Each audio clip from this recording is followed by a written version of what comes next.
Hello and welcome to another episode of the djproject Criterion Collection. And here we're going to talk about Spine 468, Science Fiction, 23 films by Jean Painlevé. Now, I've said this before, I'll say it again. Part of the reason why I like going to Criterion releases is that I like exploring possibilities of cinema, especially if there's a different way of doing things, a new way of telling a story, which I know there's only so many ways you can tell a story, but if there's anything you can do to make it more interesting, more vibrant, more fresh, I'm all for it. So, and thus it gives me a very broad definition of what it means to be experimental. Now, what a great opportunity to be experimental then with nature cinema, which is really really what can you do with nature? Yeah, you put yourself into a natural situation, you film some species doing its thing, and then that's basically it. And it's all a matter of if you captured something really interesting or unusual, and then really that's just kind of it. In fact, you have to wonder, what can you make it really artistic? Can you really do something more to it than it already is? And by the way, it was Seneca who said that all art is but imitation of nature. So, like, you're filming nature, so like, what else can you do? Well, Jean Painlevé found a way to do it. Painlevé himself was genuinely interested in zoology and a whole host of other subjects. He was mathematics too. I mean, he was definitely somebody who fucking loved science. But he also saw science not just as this elitist enclave where it's only a select few that gather information and they all talk amongst themselves. That there is something very appealing, and there's something that can be very appealing and popular. So in that sense, he can be similar to Jacques Cousteau. But unlike Jean Cousteau, Painlevé is also not afraid of upsetting the establishments. And in his films, he did upset the establishment. He was accused of, not being proper and scientific, but this is what makes his films interesting. On the one hand, he's true to the subject. He looks at it at face value and he tells them, this is what we're seeing. This is this is why this is the case, and it's very, very factual. But he's also at the same time not afraid to embed it with some human qualities.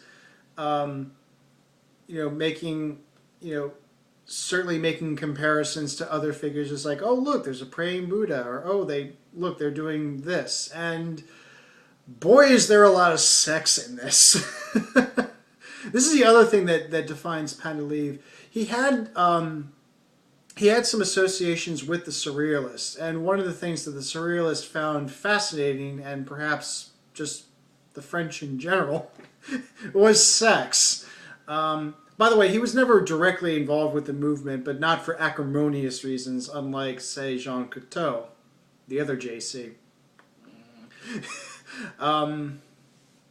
So this collection is probably the closest you're going to get to anything resembling porn. It's just animal porn. And yeah. But in fact, actually, the title of the collection, Science Fiction, is a phrase that Painlevé used himself, and it's to show that maybe there is another, there's more to what is obviously there, which is also a very surrealist pursuit or aim. So yeah, a lot of his films. Now he himself did a lot of films. There's 200 films to his name, and so this is just a small sampler of those films. But in pretty much all of them, you get the sense that he's really, you know, he's doing two things. One, he's popularizing science, and you know, to bring it out of its formal institution hive and bring it out to people, bring it out to anybody who's interested.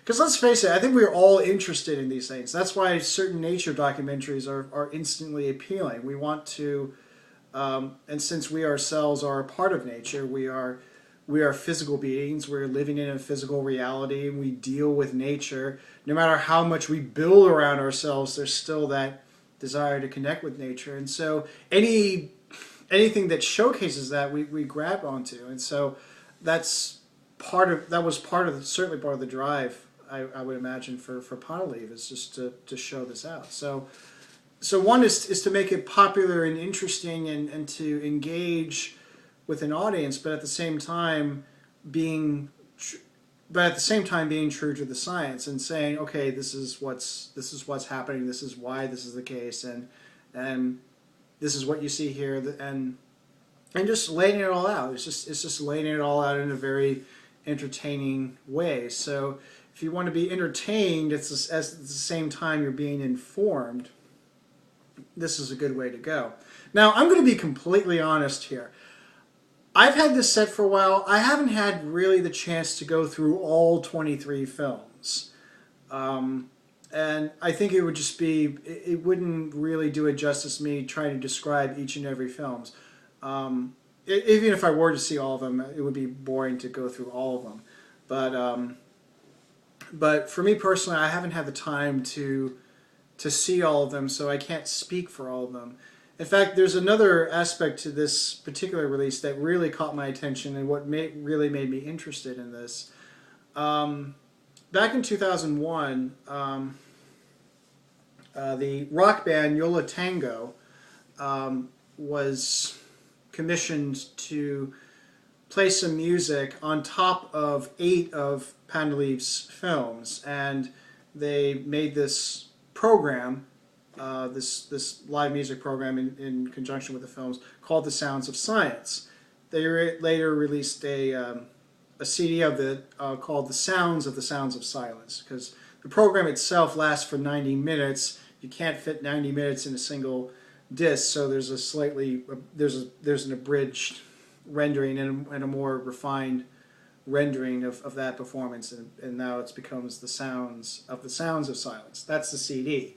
But here you get the full thing. It's a recording of one of the live performances that they did, and so this is all on top of 8 films of Painlevé.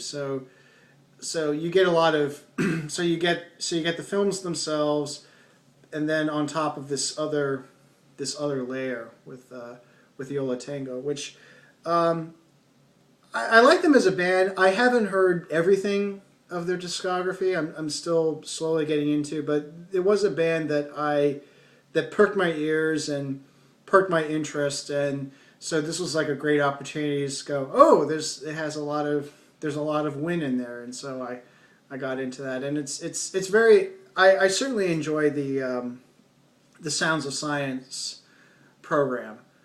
And if you like Yo La Tengo, and by the way, Yo La Tengo is a band started out in Hoboken, New Jersey, and their sound is it's indie rock, but it has a lot of nods to jam rock, psychedelia. I think I've seen them described as shoegaze. I could hear some aspects of it, but really they're just, for the longest time it's been 3 musicians. They're just 3 musicians who love music, who love a lot of music, and wants to make their own and do whatever they pretty much do whatever they want, and they've been able to have a really good career because of that. So they're usually the group you think of when you think of indie rock. Their name comes up. So, but yeah, again, I think that's what's so great. So yeah, back to the films themselves. Again, I think it's just great that you have this um, a film that or a film style that plays on a major paradox where on the one hand you can be truthful, but at the same time you can also embed it with this other layer that gives it a bit of fiction, gives it a little bit of intrigue, but also can lead to something else. So and again, who says that nature films have to be boring? So Painlevé proves that yes, it can be very interesting. Um, so, but yeah, science is fiction. And until next time, take care.